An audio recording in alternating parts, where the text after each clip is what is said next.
Hey, what's good with y'all? What's good? This is Thawahgabar for Black Authentic Truth, and definitely, I'm gonna get into it. There's some good topics to go over, some things to think about. And the question is, are Black people tired enough? Or maybe Black people are not tired enough. So I got a couple of stories I'm gonna go into, topics. Of course, I said that I will go into some history of Mississippi. Also, we have Christine Wells that gave a good response to Don Lemon concerning Token Tatum, and then Tabitha Brown. Recently, Tabitha Brown came out with her husband and just explained her frustration dealing with the Nolan Wells case. In so many words, being Black parents, being a Black mother, and what you have to think about and what we have experienced as Black people here in America. All right. Shout out to everybody that will hop into this live later. I appreciate you. If you could make sure that you share this video, because it's some good information, some pertinent information that I'm going to be putting out as always. All right. So right off the bat, I want to get into this CTO call. Now, this CTO call, the audio from the Nolan Wells, tragedy, the audio that came out when you had that sister that basically went in there, and before any authorities or anybody that's supposed to be official investigators could break down the audio or even thought about it, this sister thought about doing it. And what came out is mind blowing. But are we surprised? No, we're not surprised. We're not surprised at anything that happens in America that is exposed or revealed, because we already know that things are always covered up, always hidden. And in the age of social media, see, before we would have to take an official narrative in a story, because all you had was television, you had the news, and you had newspapers. But now in the age where you have so many people on social media, let me just make sure that my audio is clicking. Just give me a second, y'all, and I'll get right back to it. I forget to do that. I have this thing where since it's happened a few times, I just want to make sure that my audio is on point. Since it's happened, we're perfect. Yeah. So, when it comes to social media, we typically take the narrative, and because of social media, so many people can give different perspectives and start doing their own investigation and start seeing that stories ain't aligning up. And the fact that with social media, that information is processed and sent in minutes across the world and across the nation, a lot of people can give their perspective and give a breakdown or give something that they found. And so that is that's something that is very heavy in this whole case. So this sister did that. And in that audio, there's something that I noticed, and I'm sure a lot of people probably already noticed it. It's not nothing that exclusive to me, but I wanted to play the audio and then break down what we're hearing. All right, so let me just play this audio. Give me a second.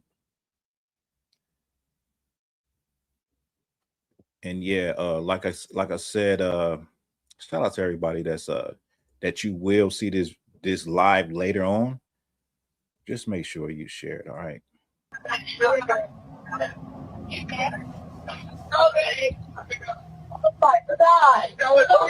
CTO Assistance, Vicky speaking. How can I help you? Hey, we're at the west tip of Horn, and our bilge pump stopped working. We're sinking. Can y'all please come? We have a membership. All right, of course. How far is the water coming up, sir? Can you give me a description? Ankles? What'd Hello? you say? Hey. Yes. How far is the water coming up, sir? It's coming up. We're just sinking. I don't know. Like we're going down now. This doesn't sound like somebody that is in distress.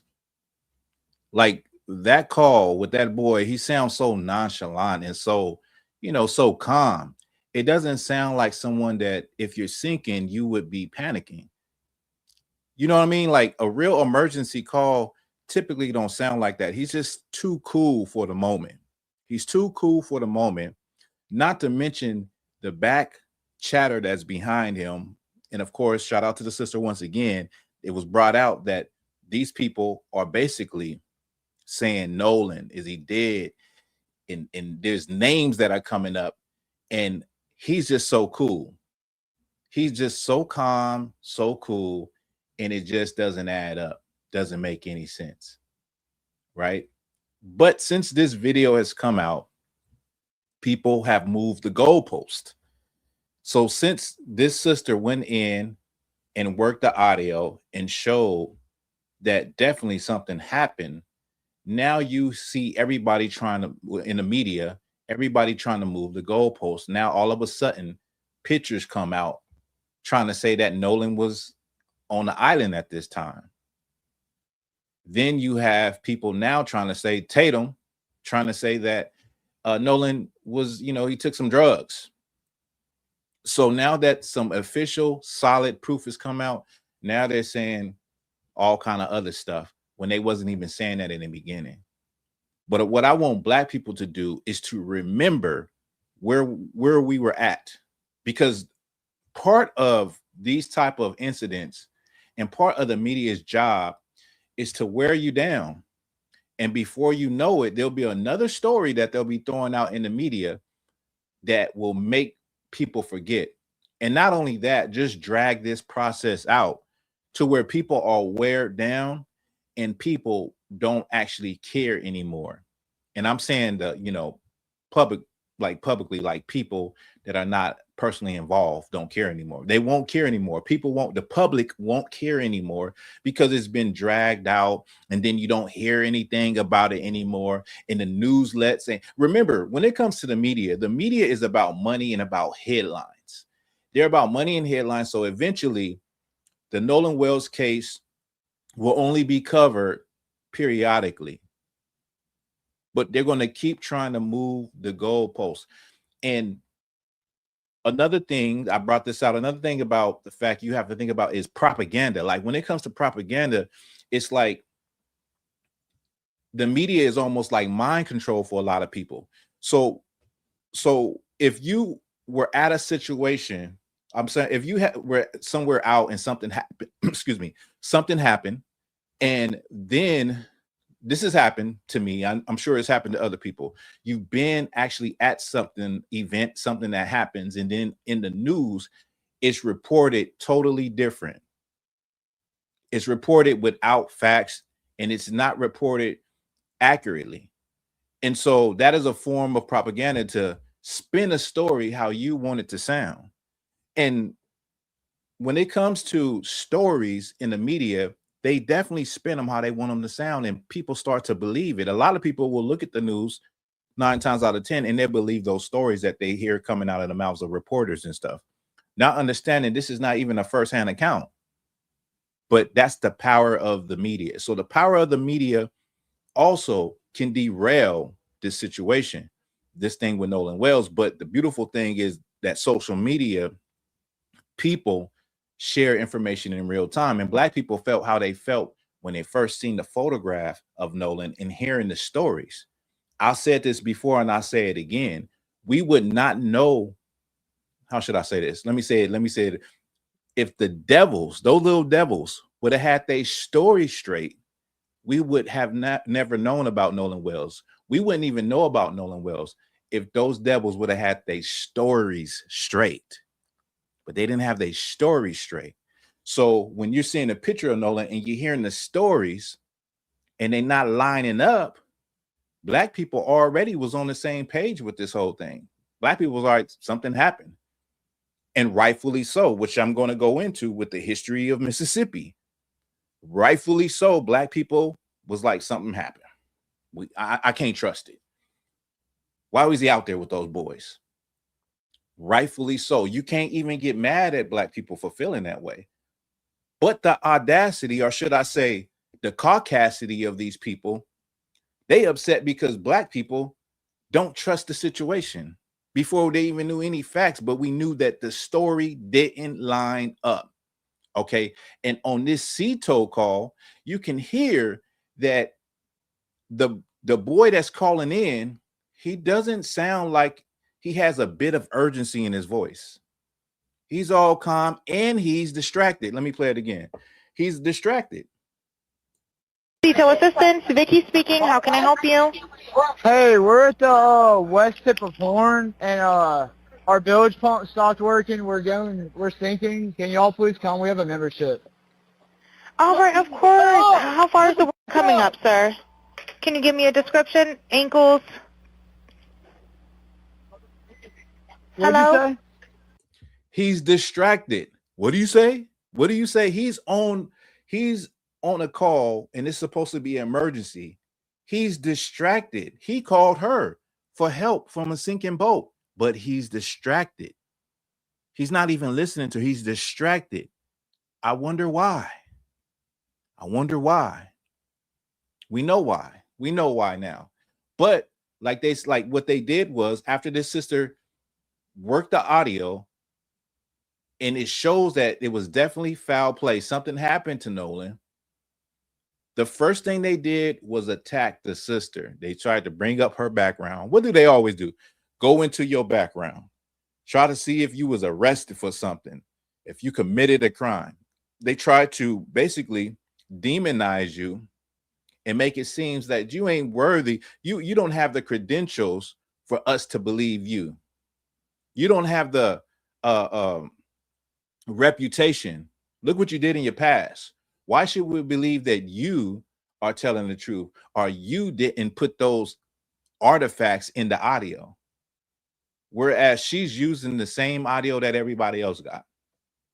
And she literally made a video going through her process. But they just try to move the goalposts because they don't want it to come out that these boys are trying to cover up something. And in my personal opinion, it's not just the boys, right? This is a scenario I thought of. When they make this call is not the first person they called. I'm thinking that they already talked to the grandfather and he told them what to do. And it's a whole big play. And you have the grandfather who owns a company, boat company, is where that boat got towed to. You have one of the guys that's mother is a judge. You have someone else, I believe their father is a law enforcement. And I believe it's just one big cover up. And the reason why I believe that is because it's happened in history before. It happens all the time in America. It happens all the time. So, yeah, that's just my thoughts on it. And that's something to look at with this CTO video, is that the boy is distracted. He's distracted. It doesn't seem like he has a sense of urgency. It doesn't seem like a real situation. Like, when somebody calls a dispatcher for help, they sound like they are in an emergency and they need help right now. He doesn't sound like that at all. He sounds distracted, like something else is going on the boat, to where he's not even listening to the lady on the phone. I mean, you call for help. Why are you not paying attention and trying to give her all the information that you can? Why is it like a pause, like, what you say?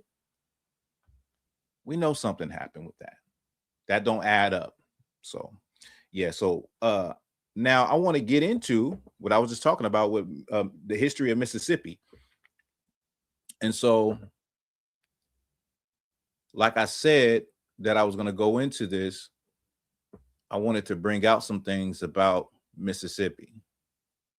All right, just let me line this up. I want to bring out some things.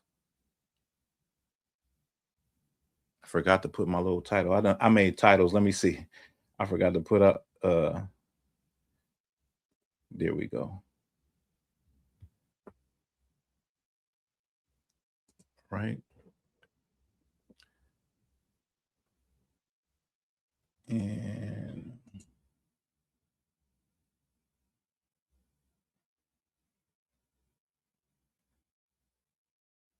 yeah, just give me 1 second. Let me get this for y'all. We'll get right into this topic. We remove that.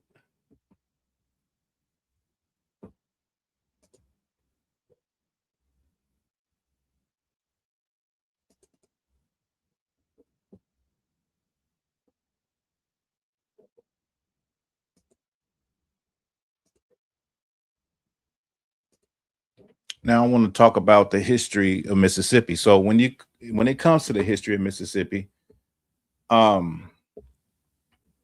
you have a lot of things that have happened, and this is part of the reason why people are saying what they're saying about the Nolan Wells case.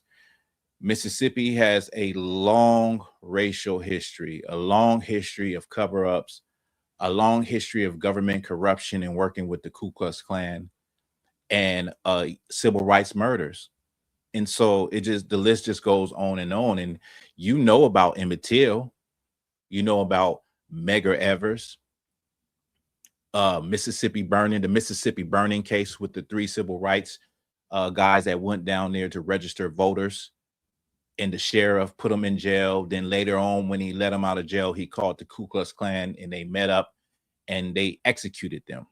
Then they burnt their car. It was a case called Mississippi Burning. You can go look into that. Okay. Mississippi has the highest rate of lynchings in all the nation in history. And so Black people are valid in how they feel about the Nolan Wells case, or any case, especially in Mississippi. But this happens everywhere. It ain't just Mississippi. It ain't just the South. It has happened everywhere. Just to be honest with you, it has happened in every state, every place in America. Racial violence, cover-ups, and government officials, law enforcement working with the Ku Klux Klan. This is verified history of Mississippi. They also created the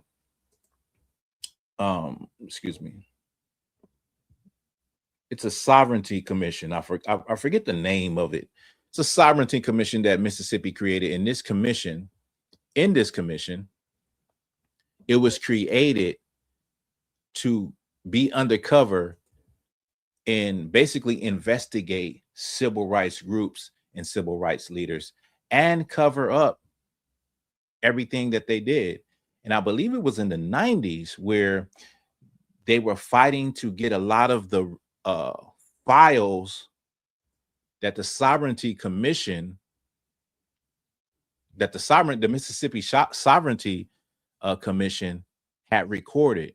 So, for instance, like I just talked about Mississippi Burning, the case where the 3 civil rights workers were executed and then their car burnt. Well, they sent out people to go record where they were executed at and make diagrams of the area where they were executed at. Well, they had almost over 7,000 files of the things that they were doing in secret in Mississippi. The government corruption, working with the Ku Klux Klan. And so there's a strong, long history of Mississippi officials covering up cases where there were lynchings, covering up cases where it's found that, the Ku Klux Klan was a part of a crime, just plain covering it up. So this is not no surprise that they would try to give some pushback, or like the district attorney said in the Nolan Wells case, that the autopsy reports is not coming out till they go to a grand jury, meaning she said, we're going to be tight-lipped on this. This is part of the culture of Mississippi. And see, that's why I say when it comes to this case, they're used to nobody getting in their business in Mississippi. And when I'm talking about the people that's running it, the people in charge, they're used to, covering up, doing their dirt, and no eyes are on them. Well, with the Nolan Wells case, what happened is it got national attention.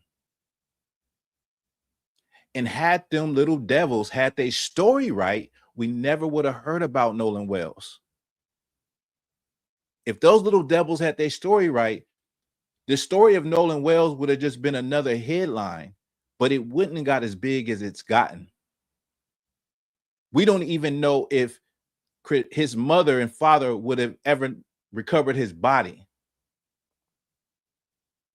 because right at the set of this coming out, the whole reason why his mother was like, she wants to look more into it, is because the sheriff said right out the gate, there's no signs of foul play. He just drowned out the gate, which made no sense. So to be honest, if nobody looked into it and they just took the story that the officials always say, no signs of foul play, who's to say they would have even looked for his body and found it? Who's to say you would even heard of Nolan Wells? You wouldn't have heard of him, because they're used to running Mississippi the way they've been running it for decades, with cover-ups and corruption and racial violence, and no other agencies coming down there and getting in their business and trying to tell them how they're going to run an investigation. You can't expect for the devil to investigate the devil. That just don't add up, y'all. And you're supposed to have full confidence in a people who are known to cover their tracks, who are known to deny any other facts. And so let me just go into some more history that you didn't know about the racial violence in Mississippi. All right. Maybe you heard of some of these people, maybe you haven't. I'm going to read some of these names off. Y'all just bear with me. Renard Johnson, age 17. In June 16 through 2000, Renard Johnson was found hanging from a pecan tree in his front yard in Kokomo, Mississippi. The Mississippi Bureau of Investigation called the hanging a suicide, according to records, but his family believes Johnson was lynched. Nick Taylor, age 23, January 9th, 2003. 3 years later, Nick Taylor, age 23.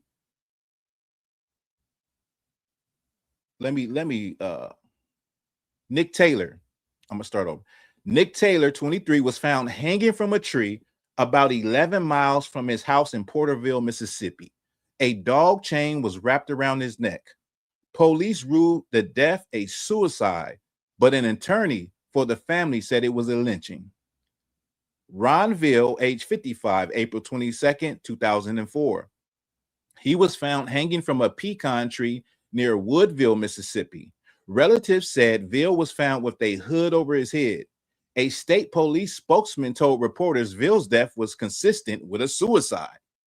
Relatives said they believe Ville, who had returned to Mississippi to fight for his family's land, was lynched. Frederick Jermaine Carter, age 26, December 3rd, 2010. He was found hanging from a tree limb in a white neighborhood in Greenwood, Mississippi. The state medical examiner ruled Carter's death a suicide. Relatives called it a lynching and demanded for a federal investigation. Craig Anderson, 49, June 26, 2011. This was a racial terror killing that occurred on 2011 when 10 white teenagers killed Craig Anderson. According to the court records, they decided to go F with an N-word. They ran over Anderson in the parking lot while yelling white power. Otis Bird, 54. Otis Bird was found hanging from a tree on March 19, 2015 in Port Gibson, Mississippi. Philip Carroll, 22, May 28, 2017. He was found hanging from a tree in Jackson, Mississippi. Police called the death a suicide. Early reports said that Carroll had been found with his hands tied behind his back. Police deny that account. DeAndre Montrell Hopkins, 35, 2019. He lived in Columbus, Mississippi. He was found hanging from a tree on the bank of the Luxapalila Creek. Columbus Police Chief Fred Shelton said Hopkins' death was not a homicide. That is the culture of law enforcement. That is the culture of Mississippi. Historically, and I ain't even, that was in 2000 and what? Let me see. That was the last one I read was in 2019. There's been more up until this time. But that has been the culture, not just in Mississippi, to be honest, but since we're talking about Nolan Wells, we're talking about the distrust of Black people, and we're talking about how this investigation has been ran in Mississippi. I mean, the history speaks for itself. Mississippi has the highest rate of lynchings of any state in the United States.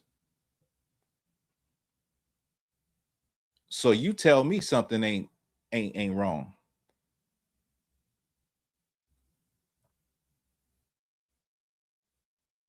It's clear to me.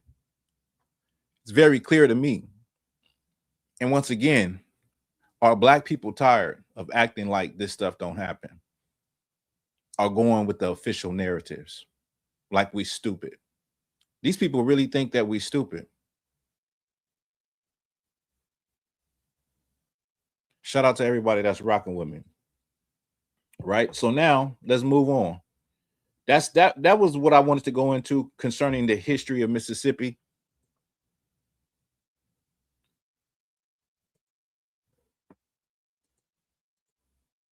I hope it was informative. I hope you learned something. All right. Now,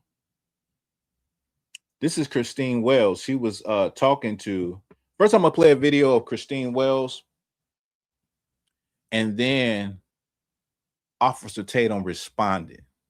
I'm gonna play that video. Then I got another video that you probably never seen of Officer Tatum. I'm gonna get into that. Yeah, we're gonna really go into it. I'm gonna really get on his ass. All right. So now, where we at? So when you talk about all the things that have been spread, there is this officer, I hate mentioning his name, a former officer who is a far right wing, who's been doing. I'm sorry, y'all. Let me get with my titles.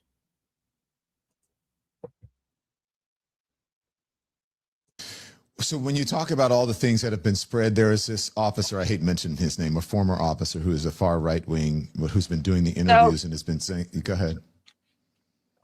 Yeah, I'm not even going to comment on Brandon Tatum. No. I respect that. And that's the right answer for everybody, I believe. And I feel like, because I mentioned him, I'm like, why did I even mention him? Because he doesn't deserve a platform. No, he does not. Hey, shout out to Nolan Wells' mother. That was a classy response. She said she's not going to even dignify the question by talking about Tatum, which is perfect because he don't deserve Nolan Wells' parents' energy anyway. I mean, think about this. This is two parents that are just trying to find out what happened to their son. And that's all they're doing.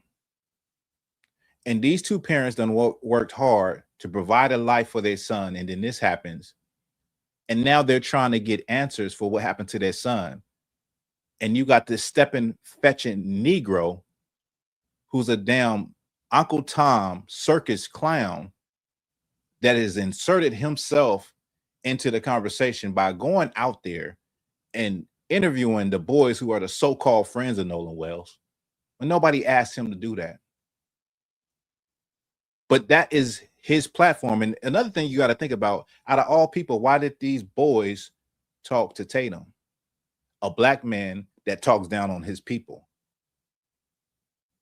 Why didn't they go talk to Nolan? Why didn't they set up a session where they could talk to Nolan Wells? It didn't have to be on camera, but why didn't they set up a meeting where they could talk to Nolan Wells' parents and clear the air? Why talk to a nigga who is notorious for talking down on Black people and protecting white folks' interests. But shout out to Nolan Wells' mother for shutting it down right off top. Shutting it down right off top. You know what I mean? But he had a response, and let me get this response. All right.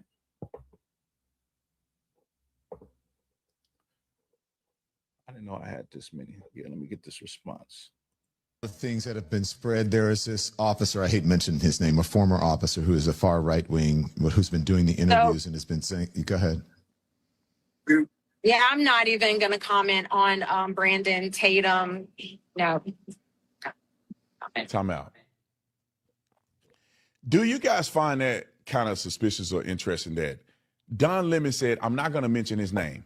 Fair enough. If you don't want to give a person publicity, if you don't believe they're legitimate, you won't say the person's name. He said, I'm not going to say his name is this officer, right?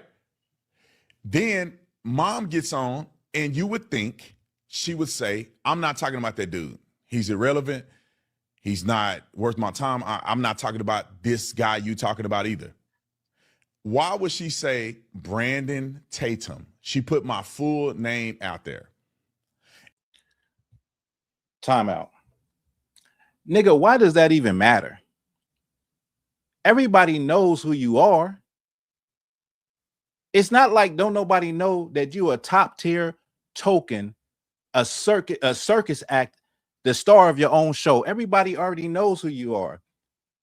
She declined to talk about you. He didn't have to say your name, and the fact that she said your name don't mean that. It doesn't make any difference.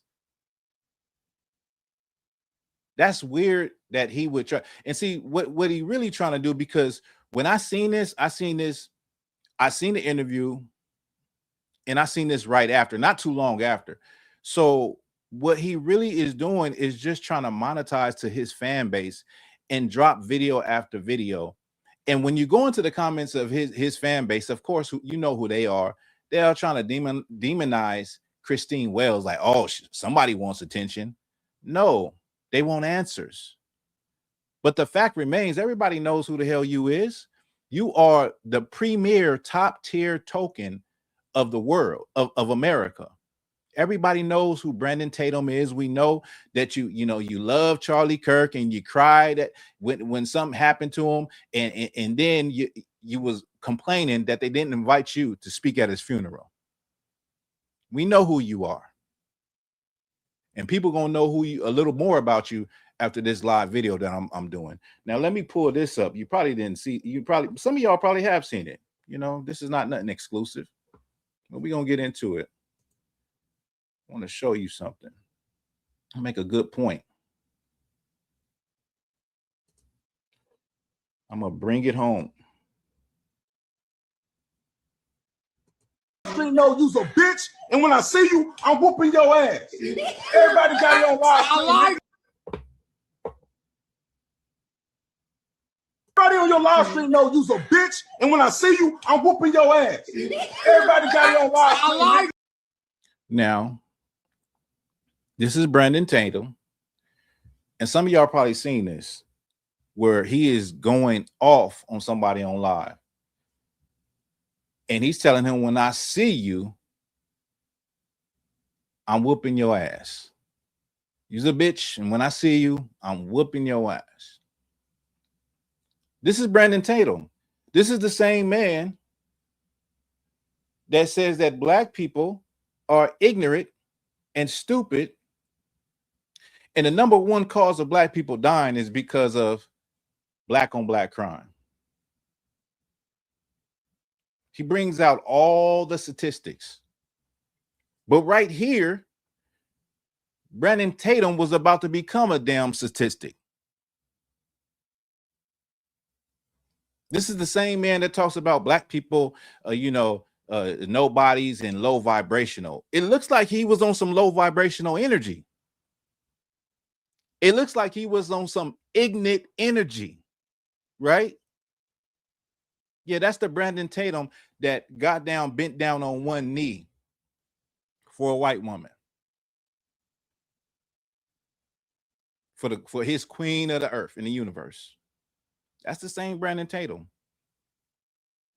threatening to put hands on a black man on site, nigga.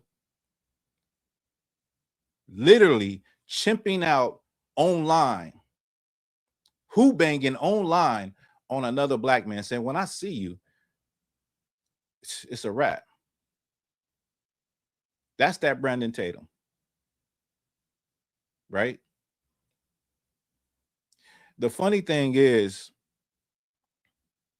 you see the transition of where Brandon Tatum, he went from Brandon Tatum to Token Tatum now as a commentator, an influencer, because that's really what he just is. He's an influencer, and that's what he went to. But what's the difference between this Brandon Tatum and Token Tatum? What's the difference? I'm gonna give people on live a chance to enlighten Thawahgabar on what's the difference between Brandon Tatum here and Token Tatum. What's the difference? Everybody on your live stream know you's a bitch, and when I see you, I'm whooping your ass. Everybody got it on live stream. What's the difference between him and the one that interjected himself into the conversation of Nolan Wells and trying to protect the interests of the white boys involved in this mysterious case concerning a black boy named Nolan Wells? What's the difference? Somebody said something. What's the difference? I mean, I agree with that. He is a race hustler. He is a race grifter. I agree with it. And you know what? To go to your point, like, I'm going to say this. This is something that, I thought about, and it's my opinion. But if you want to make it, I mean, really, really make it, as far as being an influencer, a content creator, and you want to grow, the quickest way to grow is to cater to the white community. Why do I say this? I say this because the majority of people on social media are white. The vast majority of people on social media are white first. I'm not saying the most influential people. The most influential people are black and brown people as far as content creators, but the most people viewing, watching, scrolling are white, which makes sense because they're the majority of the country.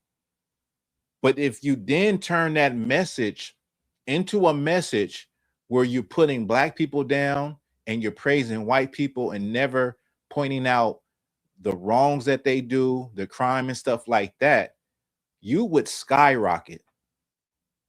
As a black person, as a brown person, as a black woman, you would blow up. You would blow up because they love to hear something that is not charging them or, coming with criticism towards their community. You would blow up. And that's the reason why somebody like, exactly, you took the words out of my mouth. That's something exactly like somebody like Candace Owens, somebody like Officer Tatum. And Tatum, obviously, he learned what the formula was. He said, I need to get on this train. This is the gravy train. I shows will do it, boss. I just get on those niggas, boss. What you want me to do, boss? Oh, boss, our house is on fire, boss. What you talking about these good white folks for? These good white folks ain't never did nothing to you. They takes care of us, got me good shoes and got me a shirt on my back and nice clothes. The boss gave me a peanut for Christmas. That's them. But getting back, right? Getting back to what I was saying. What's the difference between the Officer Tatum that's who banging on this other black man saying, when I see you, I'm gonna beat your ass, versus the Officer Tatum now? What's the difference? Here's the difference. I'm sorry. Is there any difference? There is no difference. You know why? Because both versions still hate his people. Both versions still hate his people. Now I want to show you this picture real quick. Let me show you this picture. me pull this image up. This is Officer Tatum with a Ferrari. And like L. Jackson said, it's about the grift. It's about the money. It's race hustling. These people are not sincere and real about who they are. You see, Brandon Tatum was just a nigga on the one video. Now he's distinguished Officer Tatum, right? But in reality, he realized he needs to change his direction. He needs to start talking about something else. And the fastest way to do that is to start downing black people. But this is what it really boils down to. Money. A whore is going to do whatever they got to do for money. A pimp is going to do whatever they got to do for money. I'm an Israelite. We call pastors pimps in the pulpit. Why? Because they know how to work it. They know how to work it. That they know how to work the hustle of God and white Jesus so good, they'll rip your damn pocket holes off and you won't even know you got robbed. And it's been like that for 100 years. And so when it comes to people like these influencers like Tatum, you hear all the vitriol and all of the negative things he says about black people and him being black, is because it's about money. And he's going to do whatever he has to do for whoever is cutting that check.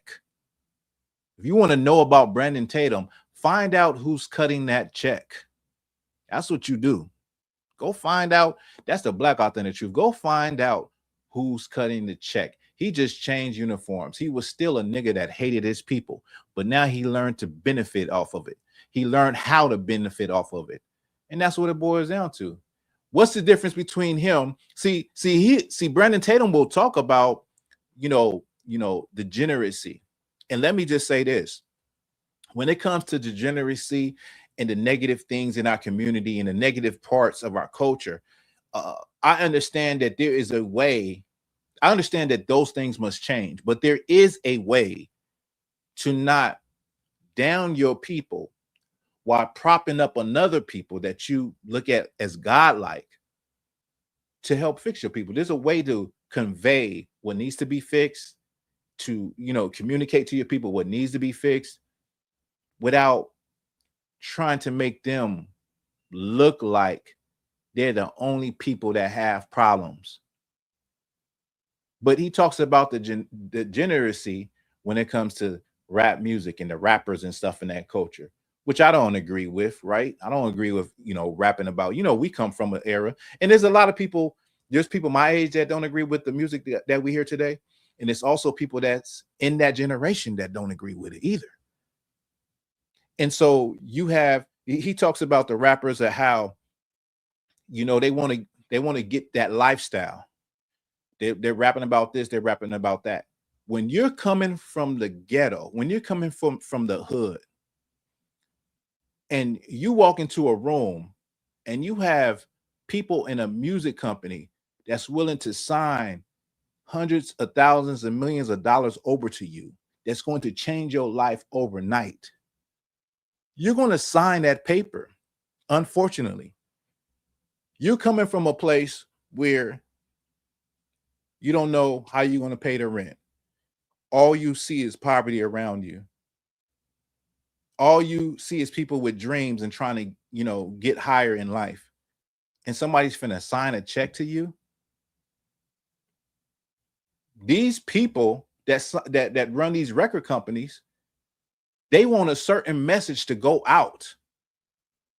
So if you're a conscious rapper, or you are a R&B singer that's singing about things that, you don't have any real like nasty and negative messages in your music, 9 times out of 10, you're not going to get signed, because that's not what they want. They want degenerate music. And that's who is signing these people. So yeah, I understand we don't like the message, but you're talking about people that never had nothing, and people are putting money in their face. They're going to sign it. But Brandon Tatum, you're no different than them. Because the same way those executives want our people to talk about popping bottles, drill music, and being half naked, the same people sign your checks, want you to go out and prop white people up and talk down on black people, nigga. So you're a whore.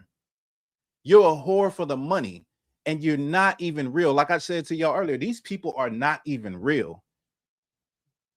He's just a whore for the money. He's just trying to get the good life. That's it. And willing to do whatever he got to do it.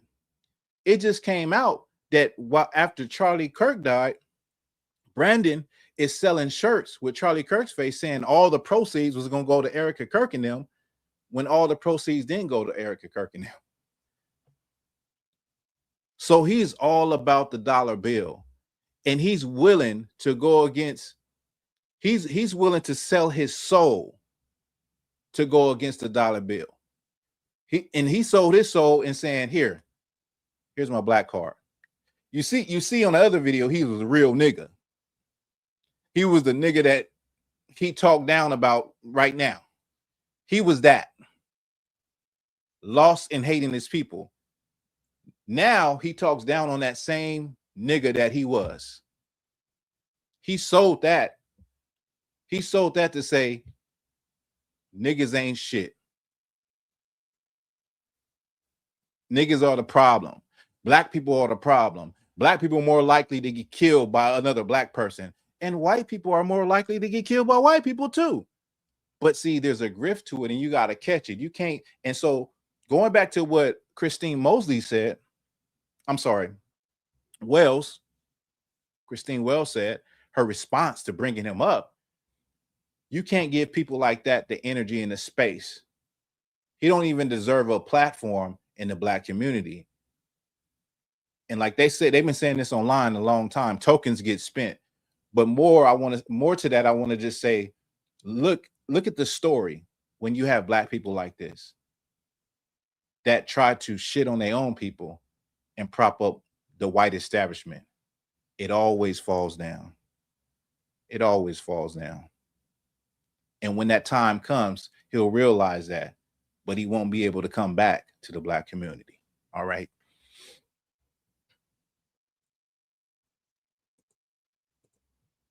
So this is the last story clip.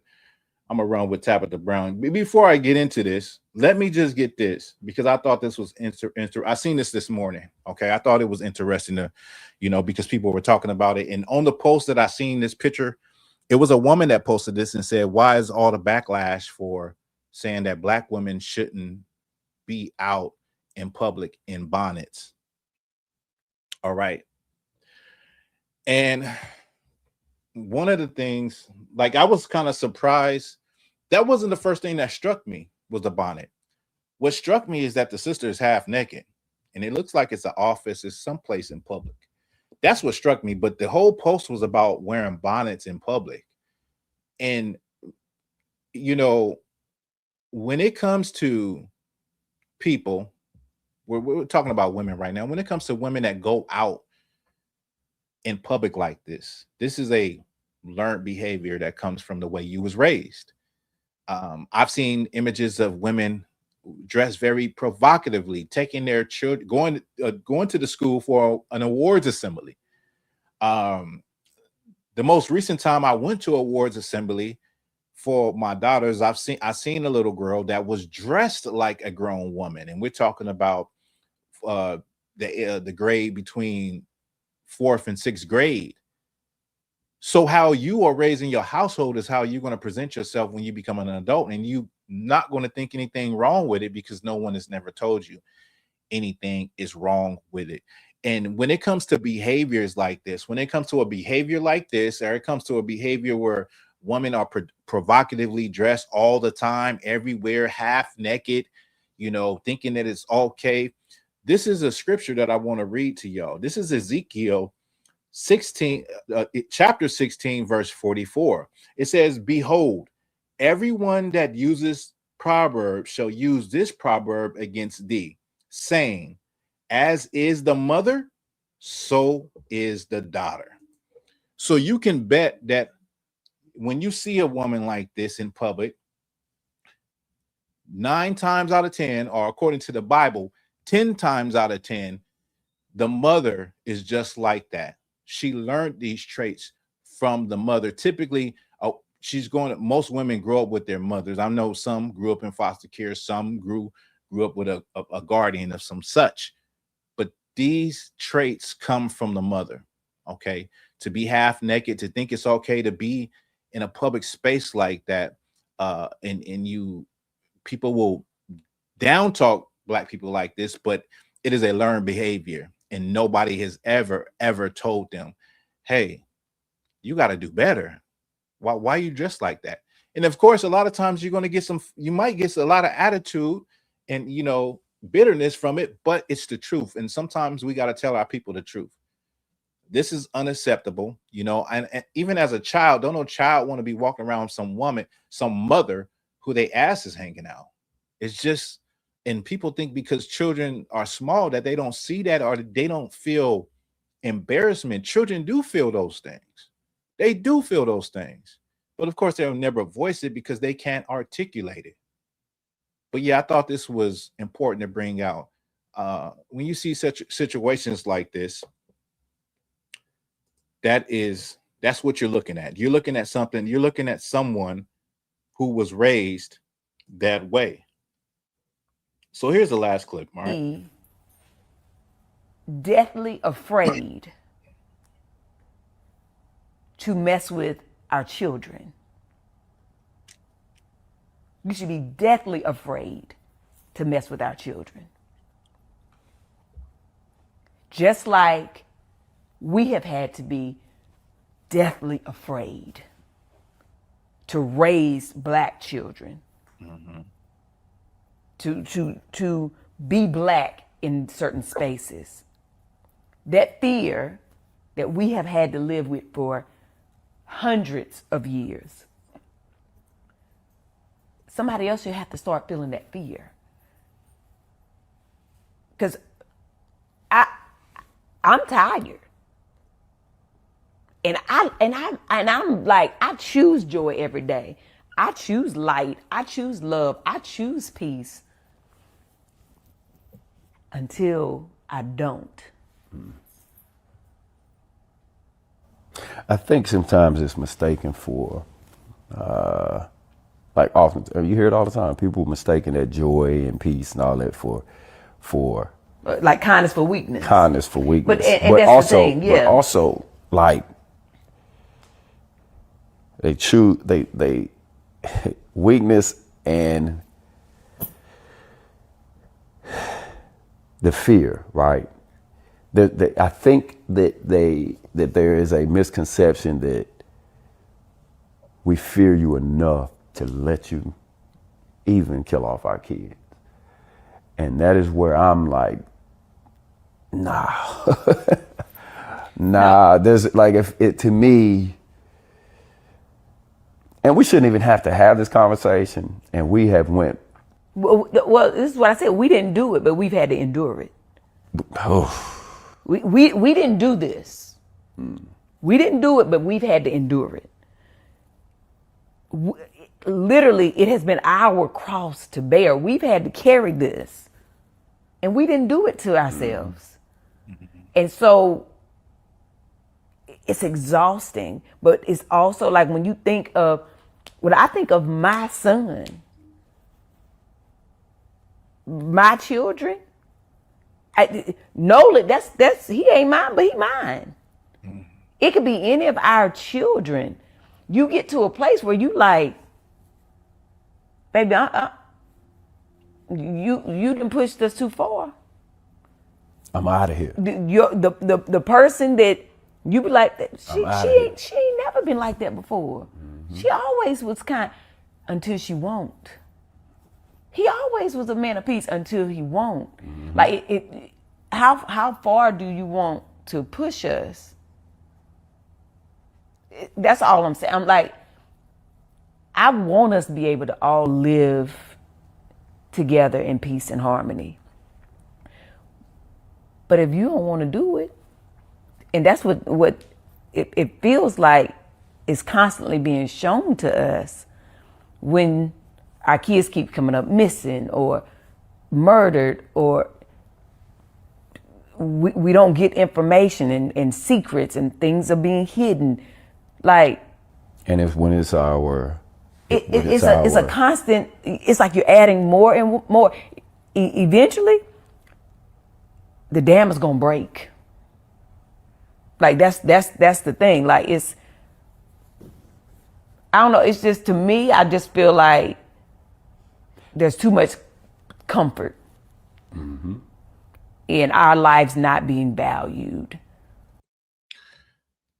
There's a lot said right here with Tabitha Brown and her husband, and what they're saying is very valid. And I want you to think about the fact that Black people are a very meek people. We're very meek people, and Black people have taken on, like she said, we didn't do this to ourselves, but we have to carry the weight of racism and all of the things that transpired after racism, slavery, and all of those things. And we are very meek and forgiving people.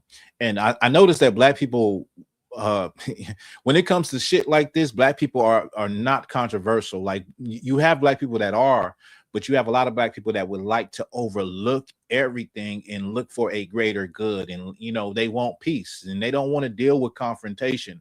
And from, you know, my perspective, seeing Tabitha Brown has always been somebody to me that I've seen has been a very sweet, kind-hearted Black woman on social media doing her thing. And to see her have to say something, it shows you that a lot of people are tired, they're fed up, and they understand. And all of this stuff is starting to build up with Black folks, as far as our children coming up missing. It's been years of missing children, years of missing Black women, years of seeing, since everybody could start having a cell phone with a camera, years of seeing unarmed Black men be shot in the back, shot for no reason. And, you know, it just keeps building up and building up. But at the same time, it's like Black people are not tired enough. Even in this case with Nolan Wells, I'm like, okay, Black people are not tired enough. And when I say tired enough, I mean like Black people are, I'm not saying for Black people to they should rise up and, you know, be violent and riot and nothing like that. What I'm saying is, you're not tired enough to see that these people are devils.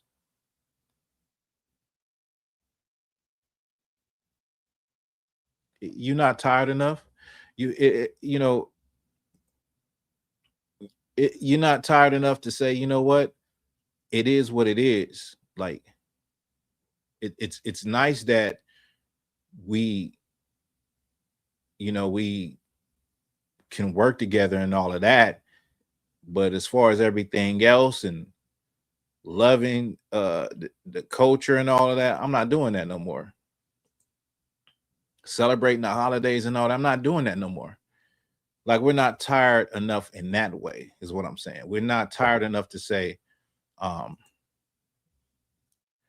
you know, enough is enough. If these people, if we can't coexist in harmony, like she said, the word she used was harmony and peace. If we can't coexist like that, then we don't need to be mingled and integrated with these people, because we really don't have any protection. And we have to worry on all sides. Every time we look around, we have to worry about our children. We have to worry about, you know, every Black person knows that talk. That's been since I was young. You know, you have a talk with your young Black sons if you ever get pulled over, if a police ever asks you anything. That's been going on for a long time, where you're teaching your children how to interact with whites in public. But we're not tired enough. And the scriptures even tell you that oppression maketh a wise man mad. When you say oppression, a lot of times white folks think, or even some Black folks like Token Tatum will say, you're not oppressed. They think you saying we're in slavery still. What oppression is really just unfair treatment from a force of government onto a people. unfair treatment. We can look at all type of disparities right now in this society that are unfair. You can look at the case with Nolan Wells and say that's unfair. The way it was handled. Would it have been handled differently if it was a whole group of black people and one white boy named Nolan Wells came up missing in Mississippi? Of course it would have been handled differently. Excuse me. And so, you know, I guess enough ain't enough. I guess black people still ain't at that place where we like, you know what, the hell with this. We need to do something different, because everything we've been trying to do as far as, you know, vote, be in the system, be a Republican, be a Democrat, be this, be that, in order to make our communities better and to make it to where we're equal. Well, in 2026, we're still not equal as far as how we're treated. You look at the response, and this is a good example of what I just said about black people like to just forget about things. We don't want no confrontation. We don't want no smoke that way. Yet we do want smoke when it is other black people.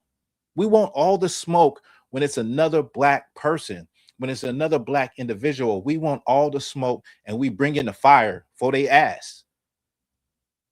But just recently, when you had the death of Cyrus Belton, the 14-year-old accused of taking water, he didn't have a water bottle, shot in the back by Asian man. You had all of this hatred and vitriol that came out against black people online, not only from white people. Matter of fact, it was from Asians, but the main people in the comments were white people talking about how much they hate black people. It wasn't even a situation that was between a black person and a white person. It was between a black person and Asian, but white people came out and showed you how much they hate you. Then, of course, with the Carmelo Anthony situation. And I seen a lot of posts of black people scratching their head and saying, damn, I didn't know people hated us this much. Why? Because you are not paying attention to what the world really is and what's really going on. Now this situation with Nolan Wells, and now white people are on their heels, still trying to accuse black people on their heels. They on an Achilles heel right now, because this whole situation looks like this foul play and those boys done it. And when it comes to the history of Mississippi, it's clearly some cover up going on. But they're on their heels, still fighting back, saying black people are trying to make it about race, when black people is just being honest and real about the situation. They try to say his parents trying to make it about race when they just wanted answers for their son. You still live you think you live in a post-racial society, but no, everything you do in this world has to do with race. Everything is racialized in America because America was built off of race. You will never be able to escape that. You can live in La La Land. You can live in your mind and say, it's not about race. Nothing's about color. You can do that. But the minute you look at your ID, it's going to say what your race is. The minute you sign out an important document, it's going to ask you for what your race is. Okay? Anything important in this place, you have to insert race into it. So to think like that is delusional, in my opinion. It would be better off to say, yeah, I'm a black person that lives in a white world, and I'm the type of person that's going to give the same energy back to people who give me a certain type of energy. Meaning, I'm going to treat people how I want to be treated. And I'm going to leave it at that. I know America is what it is. I know the history of my people. I'm not blind that race plays a part in everything. But regardless of that, I'm just going to treat people how I want to be treated. And I'm going to move like that. And, hopefully I have no issues. But for me to just say, oh, no, race is not a factor. Race is not a factor. I can go here. I can go there. I'm going to be treated the same way. No, it's not. It's not going to happen like that. That's not reality. It's not. And I'll just end with this. What another inconsistency, another thing you see, and this is for Officer Tatum too. This is for anybody that would say that something ain't wrong. You had all of those cases that just happened with young black men. Cyrus Belton, Carmelo Anthony. You had the sister that was found hanging in a tree in Miami. There's something else that I probably can't remember right now, another case. But the point is, just recently, you had a 17-year-old foster child, a 17-year-old and 16-year-old white foster children take the life, stab up, and drown to death a 13-year-old black foster child. It just happened. There is no national news stories on this story. It's not on every news channel. Nobody is talking about it. Officer Tatum, why are you not down there finding out what happened to this 13-year-old black boy that was stabbed and drowned to death by two white boys? Why are you not down there finding out, getting facts and interviewing people? Why is not the media covering this? So it shows you everything is about race. It shows you the impartiality of the news media. They made this story is big for the Nolan Wells story is big for the wrong reasons. And what I mean by that is every big headline of the Nolan Wells story is people trying to say whether or not these boys did it, whether or not this evidence is real or not. Nobody is focused on the fact that he went there with these boys and he didn't come back alive. But on the same token, now we have a lot of stories. There's another one, the one in I can't remember the name, the one in Texas with the other white boy that the black boy went out with his friends and he ended up at the bottom of a lake. Those stories ain't getting the airplay. But I got to stop saying that. Token Tatum, the star of his own circus in the fight for justice, he's got the spotlight on him when he is a nobody. He's not an investigator. He ain't nobody. Black people shouldn't even listen to him. I'm talking a lot, ain't I, y'all? I'm talking a lot. But the point is getting back to what this sister was saying, what Tabitha was saying is, she's saying we're tired and we're seeing all these things happen to our children. What you think that we're not at our wits' end? But I would say that if black people, or if you are tired of seeing what's going on with your people, then you have to make a decision. You got to make a decision. Am I still going to believe in this American dream or Martin Luther King's dream? Or I'm going to start seeing that we are now living in a nightmare. We are living in hell. And we got to do something totally different, because the things that we have been trying to do for 100 years, the things we have been trying to do for 50, 60, 70 years, those things are not working. And we ain't getting no justice. We're not getting the same equality. We're not getting that from some people who have never had our best interests at hand. So with that, y'all, thank y'all for rocking with me on this live on a Saturday. I know I don't go on Saturday, but I had to get this out because I might be busy tomorrow. And I just have a message for anybody that's young, for the youth, for teenagers, for the little ones, even if you're an adult. And that is, stay away from drugs. Stay away from drugs. Stay away from certain kind of people who don't mean you no good. But more importantly, say no to drugs. Say hell no to drugs. They can't take you anywhere. And just look at the people in your life, or look at the people in your community that are on drugs. And they made a bad decision taking those drugs.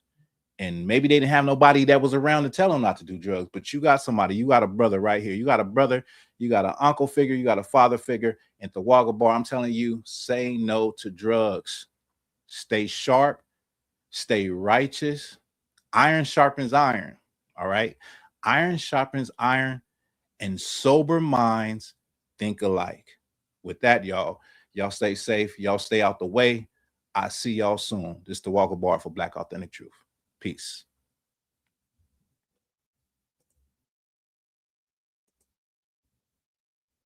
What's up, baby? This is Deontay the Bronze Rumble Wilder. Make sure you tap into Black Authentic Truth for your latest news. It's great information, baby. Bomb Squad! Hey, man, let me tell you something, man. There's a lot of history. You know, every month they do Black History. They got Juneteenth. But there's nothing like Black Authentic Truth than what you get in ICBK. You want to make sure you subscribe to Black Authentic Truth. The reason why is because we actually give you the truth that correlates with historical information, and it incorporates with the Bible as well. You want to know why they don't have an answer for our condition in slavery? Because they don't bring the Bible. Black Authentic Truth marries Black history with the Bible, gives you the correct information. Make sure you subscribe to Black Authentic Truth for the proper information. Shalom. Street Nasheed right here in Los Angeles, making it do what it do, man. Y'all check out Black Authentic Truth. Get some real good games on YouTube. Black Authentic Truth, man. Check it out, man. Real good information. Man, you know what's going on. It's your boy Geechee Gotti. I'm rocking with Black Authentic Truth. You want to learn something? Tune in, man. Get your knowledge up. Get your history up, man. Know about something, man. You know what time it is, man. Geechee Gotti, Black Authentic Truth, man. Like and subscribe. Black man, I have an obligation to my race of people, not to no other race or no other nationality, just to black people. And you have always hated us. We have loved you consistently for 400 years. We prayed to that white Jesus, and we saluted your flag, and we died in your militaries, and you beat us like dogs.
This is Black Authentic Truth.